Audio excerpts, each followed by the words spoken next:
কখনো কি শুনেছেন একটা চিঠি যা পৌঁছতেই পারেনি তবুও ছুঁয়ে গেছে হৃদয়?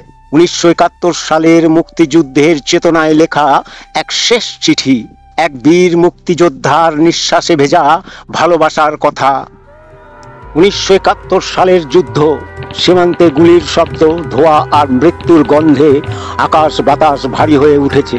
সেই আগুনের মাঝেই তরুণ সৈনিক অভিজিৎ, সদ্য বিবাহিত এক মুক্তিযোদ্ধা, মাকে একটা চিঠি লিখেছিল। মা, চিন্তা করো না, আমি ভালো আছি।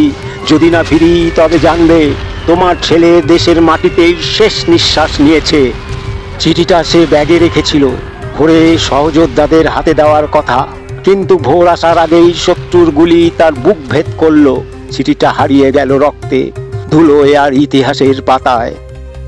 বছর কেটে গেল, দেশ স্বাধীন হলো, কিন্তু অভিজিতের মা প্রতিদিন দরজার পাশে বসে থাকতেন আর ভাবতেন, হয়তো আজ খবর আসবে, হয়তো আমার ছেলের লেখা আসবে।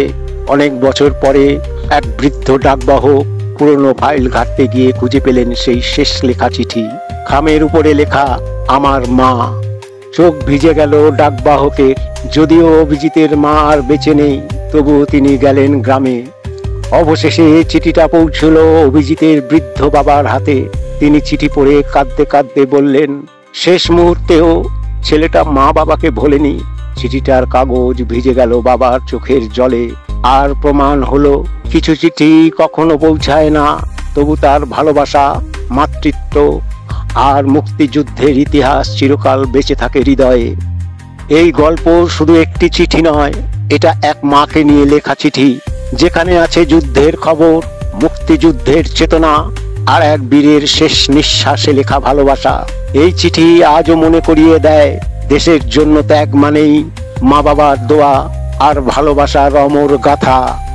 যদি মনে হয় ভালোবাসা আর ত্যাগ কখনো মরে না, তাহলে ভিডিওটাকে লাইক, শেয়ার আর সাবস্ক্রাইব করুন। কারণ কিছু গল্প পৌঁছানোর জন্য নয়, অনুভব করার জন্য।